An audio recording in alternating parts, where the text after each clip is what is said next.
السلام. في الحياه كاين جوج انواع ديال البنات. كاين واحد النوع الاول اللي كتلقاها كلشي ميسر ليها، اي حاجه درت فيها ايدها ميسره، كما كنقولوا حنا عندها الزهر.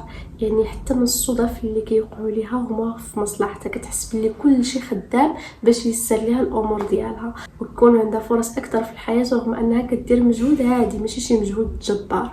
وكاين النوع الثاني اللي كتلقاها ما كتخلي ما كدير، كتخدم خدمه كبيره وكدير مجهود كبير ولكن حتى شي حاجه ما ميسره ليها، كتبقى تقول لك انا عندي كلشي معكس، كلشي ماشي هو هذاك، حتى شي حاجه ما كتصدق ليا رغم انني ما كنخلي ما كندير. خصنا نعرفوا بان ولا داكشي اللي كيوقع مع الاولى صدف ولا داكشي اللي كيوقع مع الثانيه عكس غير هكاك. العلم عنده تفسير علمي لهذا الشيء، وهذا الشيء اللي غادي نحاولوا نعرفوه في هذه الحلقه ديال اليوم. النهار اللي غادي تعرفي الجواب على السؤال ديال الحظ ولا الزهر هي واحد الحاجه اللي كتلاقايها صدفه في الحياه وانتي وشنو واش غتلاقاي معاها ولا لا، ولا واحد الحاجه اللي خاصنا نخدموا عليها. شفتي النهار اللي غادي تعرفي الجواب ديال هذا السؤال وغادي تخدمي ليه غادي تبدلوا بزاف ديال الحوايج في حياتك. غادي نعرفوا اشنو كيقول علم النفس على عقليه البنت المحظوظه، وشنو هما الحوايج اللي خاصك تبدلي في دماغك ماشي في ظهرك باش توصلي لهاد النقطه ديال البنت المحظوظه. غالبا الناس كيفكروا في الزهر ولا الحظ واحد الحاجه اللي خارجه على الاستطاعه ديال الانسان، تقدر تجيك وتقدر ما تجيكش. كاين في علم النفس باحثين داروا دراسات على الناس اللي هما كما كنقولوا حنا محظوظين مده سنوات. وشنو اكتشفوا بانهم هذوك الناس اللي محظوظين عندهم واحد طريقه تفكير خاصه، كيفكروا في الامور انهم شنو غادي ياخذوا وشنو ما غاديش ياخذوا. وهذه العمليه في علم النفس كتسمى الانتباه الانتقائي. كيفاش؟ مثلا دابا انا في واحد الحاله ديال القلق والتوتر دائما، وحتى شي وحده ما غاديش تقدر انها تخالفني في هذه النقطه هذه اللي غادي نقول، حيت بصح هذا الشيء كاين. دائما انايا في واحد الحاله ديال القلق وحاله ديال التوتر، وديما انايا مستريسيه. جسمي كيكون في واحد الحاله ديال الخوف وكيكون في واحد الحاله ديال الاستنفار. السيستم العصبي ديالي، النظام العصبي ديالي كيكون في واحد الحاله ديال الاستنفار. يعني انا عقلي شنو فيه، دماغي باش عامر غير عندك غير وقع هذا المشكل، عندك هذه كنفكر غير في الخايبات. يعني حتى الفرص اللي غادي نجذب غير الفرص اللي دير شي حاجه بحال هكذا، غنجذب غير الفرص اللي عندهم علاقه بهذه المواضيع هادو، لانهم اصلا انا واخا يدوزو من قدامي فرص زوينين واخا يتعرضوا عليا فرص زوينين، عقلي شنو كيقول لي؟ راه خصنا نعرفوا كيفاش نتعاملوا مع العقل ديالنا. عقلي شنو كيقول لي؟ كيقول لي حنا راه ما مساليينش لهذا الشيء، واش من نيتك انت كتكلمي على هذه الفرص؟ حنا دابا راه عندنا مشكل، حتى جسمي داير بحال شي نظام ديال الانذار. هو كيعرف بانني انا كاينه في حاله قلق وخوف وتوتر، حيت هادو هما الافكار اللي كنعاود وهذه هي الهضره اللي كنعاود وكنسمع نهار وما لانه دائما كنقول وكنعاود عقلنا اللاواعي ملي كيسمع الهضره ما كيعرفش واش تقالت مني انا ولا تقالت مشي، هو فقط كيستقبل مدخلات سلبيه. باغ كونطخ واحد الشخص اللي في واحد الحاله ديال الراحه وفي واحد الحاله زوينه وفي واحد الحاله اللي هو ديال الامان، شنو كيستقبل؟ عقله اصلا فاش كيفكر كتبان ليه فرصه زوينه كيجذبها، حيت هو مسالي ما عندوش مشكل.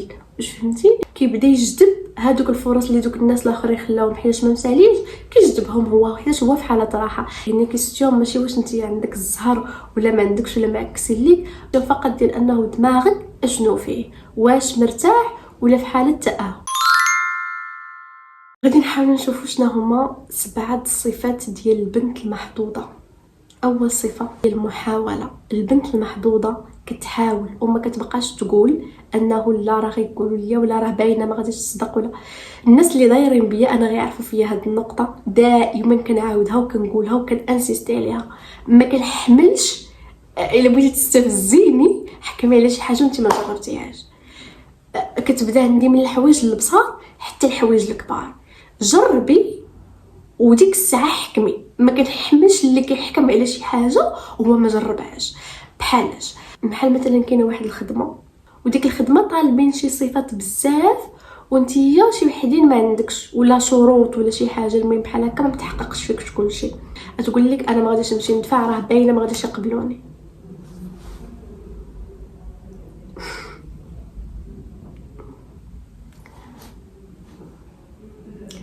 علاش؟ سيري دفعي حتى ما يقبلوكش وديك الساعه كتسي وقولي راني دفعت وما قبلونيش. اما انني نحكم على واحد الحاجه وهي باقي ما وقعاتش. لا، سيري ما تعرفي، ما عرفتيش هما خاصهم، ما عرفتيش هما هذاك الشرط انت هي احسن وحده في هذوك كلشي اللي دفعوا، حتى شي واحد ما متفي دوك الشروط كامل، ما عرفتيش بزاف ديال ما عرفتيش شنو هي، ما نذكر ما عرفتيش ما غاديش نساليهم.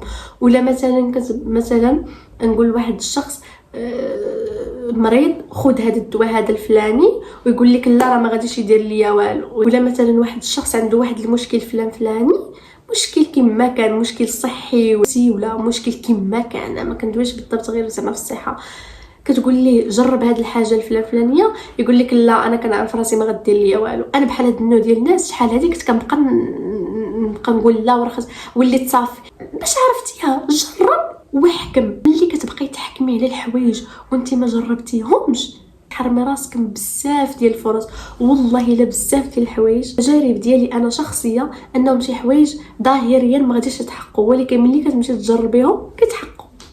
دائما فكري بحال هكذا، نمشي نجرب الحاجه عاد نحكم عليها، ندير هاد الحاجه نحكم عليها. كيقولوا راه ديك الحاجه كتحيد ديك الحاجه، نمشي نجربها، طالما ما جربتهاش نقول انا معكازه ما بغيتش نجربها. اما انني نقول لا راه باينه راه ما غاديش دير ليا حتى شي حاجه، هكذا كتمرضي راسك، كتبقى عقلك كيتعامل معها على اساس انك انت جربتيها وما دارت لك والو، وكيدخل في واحد الحاله ديال انك جربتي بزاف ديال الحوايج وما داروا لك والو، كتحسي بالفشل.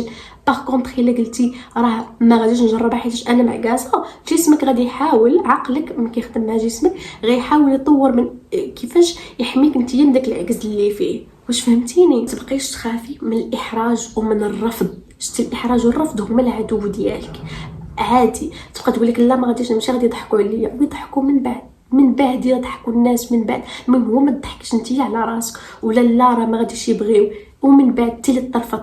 دائما كوني نورماليزي الرفض في حياتك. عادي انك تمشي تطلبي واحد الحاجه وتقال لك لا، عادي انك تمشي تقدمي لواحد الحاجه وترفضي، عادي نورماليزيها بانه راه ماشي نهايه العالم. ثاني حاجه البنت المحظوظه كتشوف الفشل كنقطه من البدايه باش تزيد تطور راسها، ماشي كيف نهايه العالم. عادي درت واحد الخطا ولا فشلت في واحد الحاجه صافي ماشي نهايه العالم، كنتعلم اجي عطيني شنو هو الدرس اللي غادي نستافد من هذا الشيء ودوز نيكست. انا ما نجحتش في واحد الامتحان، شنو هما الحوايج اللي ما ركزتش عليهم بزاف وخصني نركز عليهم المره الجايه، ماشي لا صافي وانا ما نجحتش المره الجايه ما غاديش ندير، ما غاديش نوجد ليه وما غاديش ندير، ما صدقتش ليا هذا البروجي هذا. ماشي صافي البروجيات انا ما كيعطيونيش وغادي نبعد من البروجيات. لا، فينا هما الحوايج نقاط الضعف اللي خصني نخدم عليهم اكثر ونزيد. يعني كتكون عندك ديك جروث مايند سيت، يعني عقليه النمو، كتزيدي تطوري راسك، ماشي كديريها نهايه العالم وكتحبسي. ثالث نقطه هي البنت المحظوظه تحرص على انها دير علاقات صحيه.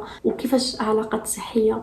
مثلا انت كتشوفي بانه هذيك البنت محظوظه هي عندها كيوقعوا ليها صدف وعندها الزهر، هي مثلا واحد النهار واحد العلاقه اللي كانت بناتها شحال هادي، واحد النهار تلاقات مع داك الشخص وقضى ليها غرض حيت هي كانت خدمت على هذيك العلاقه من قبل. شنو معنى هذا الشيء؟ ماشي انها سوشيال، كيكونوا عندها علاقات صحيه. كاين فرق ما بين انني نكون سوشيال وما بين انني نكون اجتماعيه، وما بين انهم يكونوا عندي علاقات صحيه واخا انا شخص ماشي اجتماعي.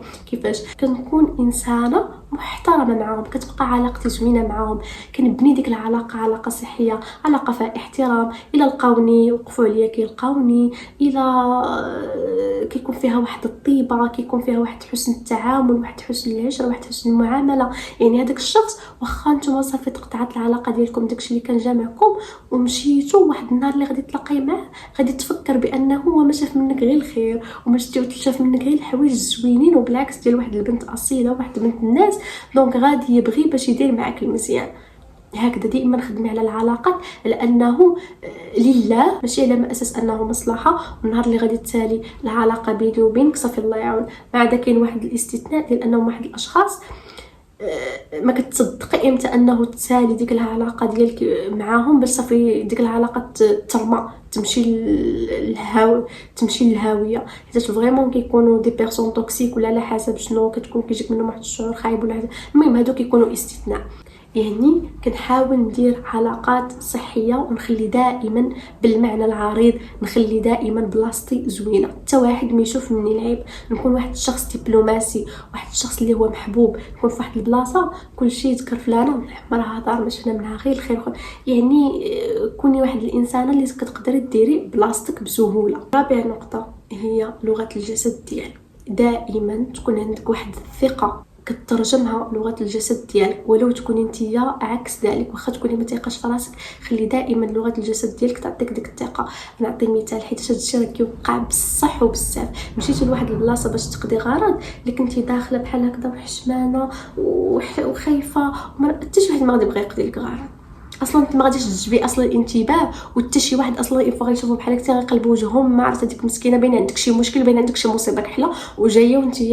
باغ كونطخ الا مشيتي بيان ابي، بوستشر ديالك مزيانه، واقفه مزيان، كتعطي واحد الثقه في النفس، كدوب واحد الثقه في النفس، كتكلمي يقول لك ما شكون هي هذه كلشي غيبغي يجي يقضي لك غرض، هذيك ما عرفتش شكون هي. كتجذبي الانتباه، ماشي داك الانتباه الرخيص، كتجذبي واحد الانتباه بالرقي ديالك، كتكون عندك واحد الهيبه ديال الحضور ديالك. كتدخلي بلاصه راه فلانه داخله بلاصه، صدقيني كلشي غادي يبغي يقضي لك غرض. كتباني تما بحال عندك الزهر في الناس، كيقول لك فلانه عندها الزهر في الناس. لا، فلانه ماشي عندها الزهر في الناس، فلانه بنات كتبني داك الزهر ديالها. وهذه من الحوايج اللي كنبنيو بها الزهر ديالنا. ملي تكوني غاديه تقضي شي غرض، دائما كنقولها وغادي نبقى دائما نقولها، ملي تكوني غاديه تقضي شي غرض بشي حوايج زوينين، حوايج نقيين، تكون الريحه ديالك زوينه، ووقفي بواحد الثقه وتكلمي بثقه، وما تكونيش معبسه وجهك بزاف، وما تكونيش عاوتاني ضاحكه بزاف، كوني في الوسط، ابتسامه نقيه هكذا، صدقيني كلشي غادي يبغي يجي يقضي لك غرض.